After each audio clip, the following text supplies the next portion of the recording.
All righty. So welcome to today's episode of the Ethics Experts.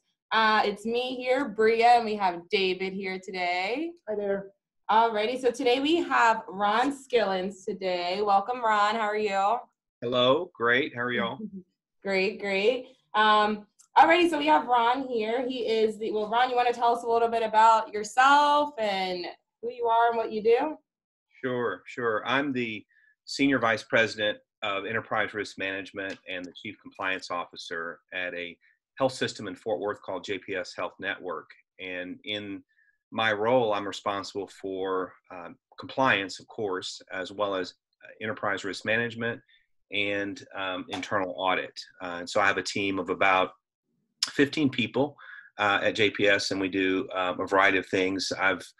I had over a 25-year career, and I've kind of been in compliance over the last 12 to 15 years, with my prior time serving in management consulting and public accounting roles in the past.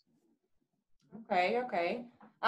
So tell us a little bit about how you got into compliance. Sure. It's I tell everybody when they ask me this question, it's a non-traditional route that I went into compliance. So as I said, I started with a finance accounting background. So I graduated with an accounting degree, worked for a firm, Arthur Andersen, which no longer exists. And for folks that are my age or older know that the reason why it no longer exists is because of fraud and scandal. And so when that happened, the firm was indicted by the Department of Justice for fraud and went out of business. And ironically, I got into compliance after that point, because with the demise of Andersen, my entree into compliance was ushered in by the whole slew of regulations by the government, namely Sarbanes-Oxley, which regulates all public companies. And so I did a lot of public company compliance work and then moved into healthcare compliance after that. But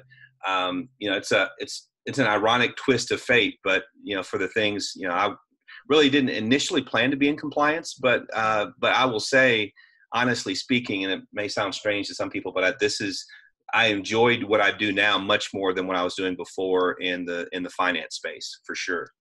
Right. Yeah, and we touched on something because you've been in this space for quite a while.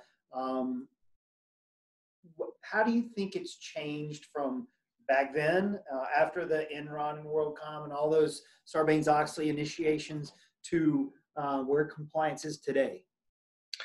Well, I think that in the early days of compliance, because when I use compliance as a term, it's a relatively new profession that's spurred on by regulation. So in the early days of regulation, the pendulum was way on the side of regulatory mandates. And so Sarbanes-Oxley and other laws like that required companies to comply. So there was no middle ground. And so advisors, consultants, and what have you was helping organizations comply.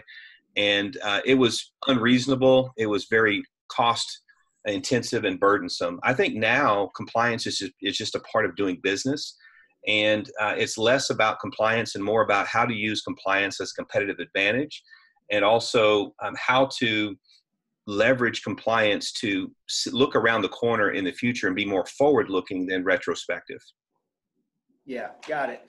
And so we talked a little bit, maybe we can elaborate on, how do you manage, because it's tricky to access and source vendors to support you. What are some of the best practices you utilize or think of when managing your vendors? Well, it's a complicated topic, and in thinking about the vendors that my division manages, we have about 9 or 10 vendors that we manage in various forms and fashions across my 3 divisions. And I would say the number one thing in terms of vendor management would be understanding expectations. I know in most cases there's a contract involved, but beyond the contract, understanding what service levels are going to be agreed to. If there are issues, which there always are issues, how are those going to get resolved, and so forth. And so having, whether it's in the contract or not, having some sort of service level agreement, I found to be a good practice. Secondly, this is a recurring theme for me because I'm very relationship driven in terms of business, and that is having a relationship with the vendors, because many times, if in my experience, if they're software vendors, and half of my vendors are software vendors, they'll have an account. It's very impersonal. It's in the cloud, and you might have an account manager that you just call if there's problems. But if it's going to be a key piece of software that we're using as a part of our program, I want to get to know not only the account manager, but the person who's responsible overall for our account as well, and understand who they are, and let them know who I am so I can call them directly. And then the last thing I would say is, if vendors, because we've had some bad experiences with vendors that just didn't work out. We didn't know them initially. And so we had some proof of concept, small projects, in other words, projects that we tested them out, if that made sense, whether it be consultants or others, to see if we are aligned in terms of people and how they do business. Got it. So how do you, I mean, you talked a lot about the relationship is key for the success of a lot of vendors. To your point, it doesn't sound like that's inherent to vendors in general. Our CEO talks about it all the time, and that's how this whole topic came up, is that, we have vendors here at Compliance Line, and, it's challenging to do exactly that. We feel, relationships are key to the success of any, project, especially an integrated software kind of solution. So, how do you work with them, kind of knowing their status quo is not typically up to what your expectations are? Yeah, that's a good question. With like I said, the impersonal nature of relationships these days, not just vendors, but otherwise, I think it's incumbent upon the client, which is the shoes that I'm standing in now, to make an effort to build that relationship. I hate to say, in the old days when I was a consultant on the other side of the table and a vendor, that was just a part of how we did business. We got to know the client first, understood their business, understood their needs, and then we're better able to serve them and therefore exceed their expectations over time. I don't see as much of that anymore as I used to. And so one of the things I really focus on is that relationship. And so a couple of things that I do in that regard is, as I said, get the account person on the phone so they can understand what our initiatives are, how we're going to use their solution or use their consultants. And then number two, make sure that how they do business is aligned. So, for example, we've used consultants in the past where they did a good job and they were technically competent, but how they went about their work and interacting with our people in the organization was not, was not optimal, because I got a lot of calls from people saying I didn't have a good interaction with these people, and I'd like not to work with them. And so that's the main reason I would really stress ensuring that how they do business is consistent with your organization. So to kind of add to that, or kind of put a bow on that, if they are being, I guess, their bedside manner, if you will, it's all about making sure that they show their empathy and that they care about you, besides the fact of the software is plugged in and it's playing. It's right. That ability to really understand, okay, it may be working from our perspective, but where are those hangups and how can we help our client figure out what those are and how we can get over them? Does that sound right? Exactly. It's being able to be flexible. And I understand it's for certain solutions, certain vendors serve a large volume of clients, and standardization is key for that. But being able to within reason, be flexible to changing business dynamics, I think is important. Great. Yeah.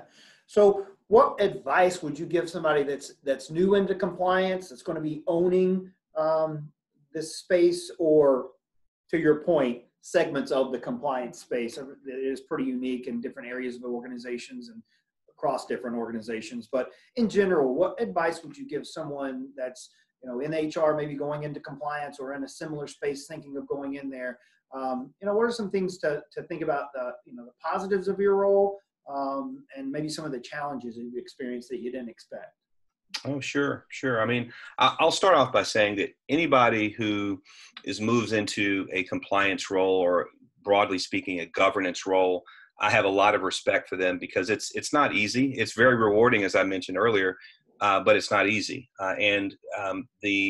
The keys, I believe, to success is, again, being relationship driven and not being a police activity, because oftentimes people view compliance like the IRS. It's a necessary evil.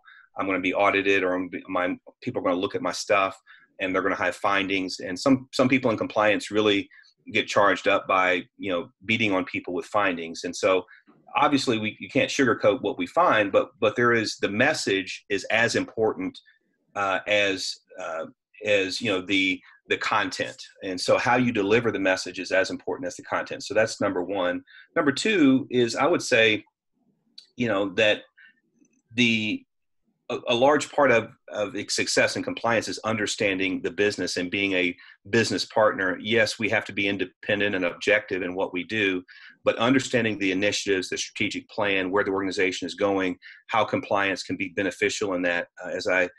In healthcare that I'm in, we do a lot of merger and acquisition activity. And so, when you're acquiring hospitals or organizations that are not part of the legacy organization, what compliance challenges does that raise? And how can we proactively identify those as a compliance professional and leader to help smooth out the M&A process? So that's number two.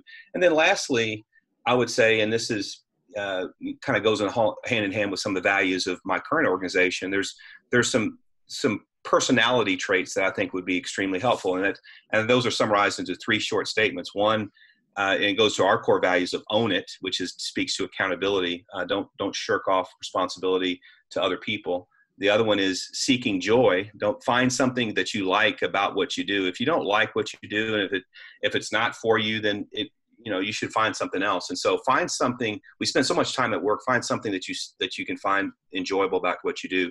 And then, and this is a term that we use at my organization, don't be a jerk. Oftentimes, as I said, people in compliance like to beat on people for findings, but that really is a short-term strategy. And so ultimately it's all about relationships. And so with my people, I really stress that aspect, and we go through some exercises and tools around that as well. Great. And yeah, if you have any of those for any of our listeners, we will attach any supporting documentations to this podcast so that you'll have those available as well. That would be great. Thanks, Ron. So one thing I wanted to touch on from our earlier conversation is you had an interesting dialogue. We had an interesting dialogue around compliance really being at the core of conflict in a very frequent basis, and how you deal with that. Can you speak to that again? That was very interesting.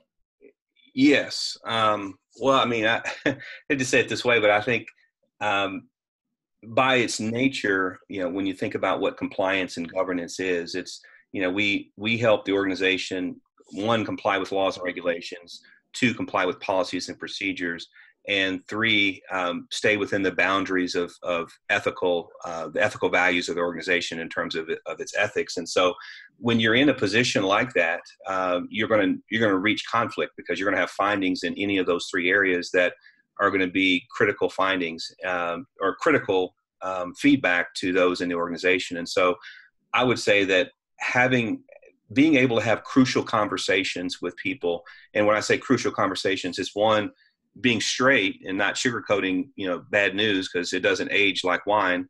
But 2, being able to be a real person, not be the police, as I said, but if you understand that person and you've developed a relationship, as I've gone back to, they know that you're not trying to get them, but at the same time you have a job. And so being able to have a crucial conversation with people, I think is a very important skill set for a compliance professional. Yeah. To your point, own it, find your joy, and don't be a jerk. Mm-hmm. Right? I love it. I love it for sure. All righty, Ron. Well, this was great, Ron. We really thank you for your time. And yeah, well, thank you so much for your time today, Ron. No, absolutely. I enjoyed it. And as I said, I'll send you over some tools for your listeners to the podcast, but I enjoyed it. Thank you, guys. Yeah, thank you very much, Ron. And we will have everything attached. And yeah, thanks again, Ron, for spending some time with us here at Ethics Expert, and keep in touch with us, and look out for the next one that's in line for us. Thanks a lot, Ron. All right. Thank you, guys. Have a good day. Bye-bye.